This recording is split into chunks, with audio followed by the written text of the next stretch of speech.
là.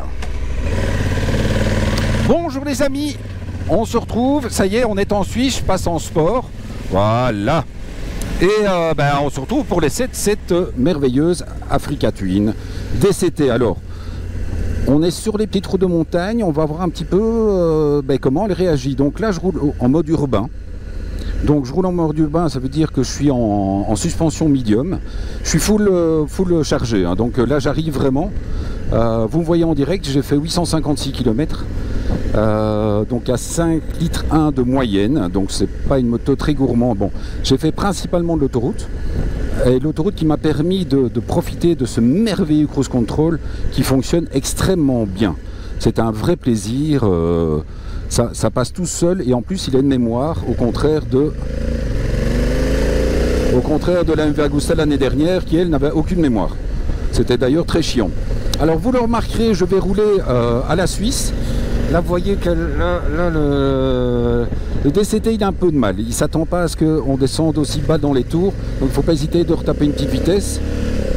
Et je pourrais effectivement passer le DCT, enfin la boîte en Sport 3. Où elle est beaucoup plus réactive, mais j'avais vraiment envie de le tester en mode normal. Donc vous voyez ici pourquoi on prend les virages au milieu de la bande et on essaie de ne pas trop attaquer à la corde à cause des cars postaux et des camions. Ici par contre, là on peut y aller, ça il n'y a pas de souci. Donc je pense qu'en montagne,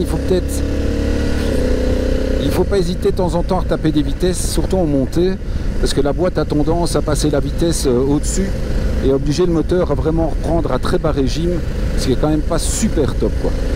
Sinon pour le reste, vraiment, là c'était un réel plaisir sur les autoroutes françaises et suisses, c'était merveilleux, quoi. On va regarder justement avec le tableau de bord qui va passer en sombre, voilà, c'est fait. Regardez ces merveilleuses routes toutes propres, ça c'est un vrai plaisir. Avec une Africa Twin, c'est juste merveilleux. Alors, on m'a aussi parlé, tant que je suis en Suisse, on va en parler, on m'a parlé du fait que, honte sur moi, avec une Africa Twin, j'avais pris les autoroutes. Alors, pourquoi j'ai pris les autoroutes? Parce que, étant jeune, comme tout le monde, je me suis dit, Olivier, t'es un motard, tu vas pas commencer à aller en Suisse par autoroute. Donc, j'ai fait, avec ma TDM 8,5 à l'époque, j'ai fait un petit aller en Suisse, 915 km par petite route. En une journée, 10 heures de selle. Comme dirait mon gastro-entérologue, ça fait chier. Eh bien, c'était super parce que je suis arrivé à destination, vivant bien entendu, ça c'était parfait. Mais par contre, j'ai pu toucher à ma moto pendant 2 jours, d'une part parce que j'avais plus d'anus et d'autre part parce que j'avais une tendinite au poignet gauche à force de passer les vitesses. Donc, quand vous avez la chance comme moi d'avoir un endroit, une destination où vous pouvez poser vos valises, moi l'idée c'est, je pars de Belgique, je trace le plus rapidement possible jusqu'en Suisse, je vire mes bagages, je mets la position de suspension en hard et là je vais me marrer sur les petites routes.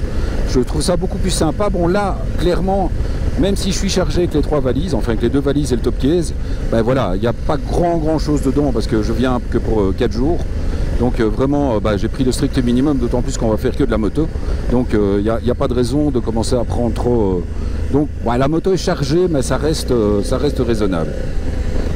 Et effectivement, vous le voyez, je ne sais pas si on le voit sur la vidéo, mais voilà. Là, en faisant comme je fais, c'est juste merveilleux. C'est-à-dire que je me sers et de la boîte automatique et des petites palettes au guidon pour redescendre les vitesses avant les virages. Comme ça, la moto est juste bien dans la bonne vitesse.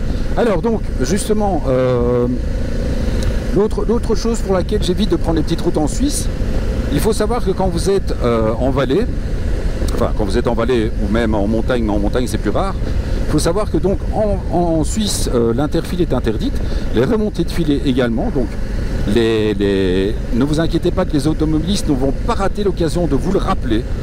Donc moi ça m'est arrivé il y a 3 ou 4 ans en arrière avec la Super T où honte sur moi, j'ai remonté une file et je me suis fait démonter par un automobiliste qui m'a demandé de quel pays je venais pour oser remonter les files. Bon, il est clair que pour nous Belges,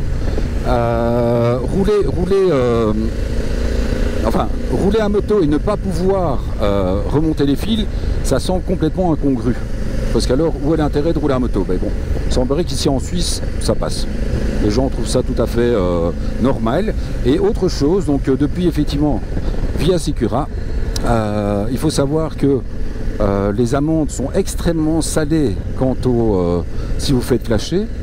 Et il faut savoir que si vous faites flasher à 50 km/h au-dessus de la vitesse, ce qui est tout à fait faisable, hein, parce que là je suis sur des routes à 70 et ça m'arrive quand même très régulièrement d'être quand même à des vitesses pas très raisonnables, eh bien au-delà de 50 km/h c'est direct prison sans passer par la case départ.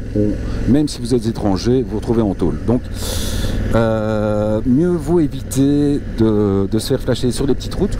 Sur autoroute, ben voilà, sur autoroute, ben vous roulez aux limitations et ça passe. Et c'est juste parfait. Ah ben donc, décidément, aujourd'hui, on aura fait tous les feux rouges.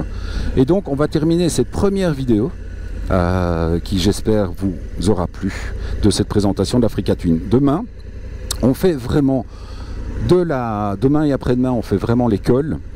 Où là on va vraiment se démonter et ça va être super festif. Allez les amis, je vous embrasse. Donc vous la voyez, Africa Twin DCT, elle est superbe. Allez, ciao les amis, bye.